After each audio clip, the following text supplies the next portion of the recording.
So I speak plant, and I want to help you become a better gardener and speak plant too. So what are these plants trying to tell us right now?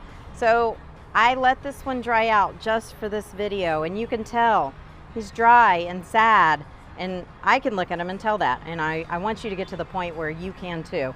This one here is nice and hydrated and healthy and happy.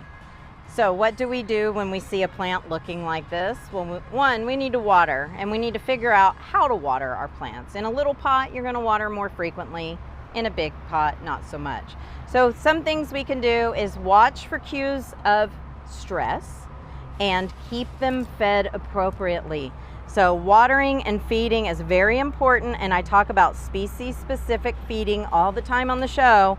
Hibiscus food for your hibiscus. They have special dietary needs, and hibiscus food has everything in it. And then water it in to take the stress off the plant, stimulate some root growth. You can use something like the super seaweed. Now I also want to show you here, this is kind of after we've rehydrated and fed it. Yes, we still have some yellow leaves. That's a big question I get right now through emails on the show, is why does my hibiscus have yellow leaves?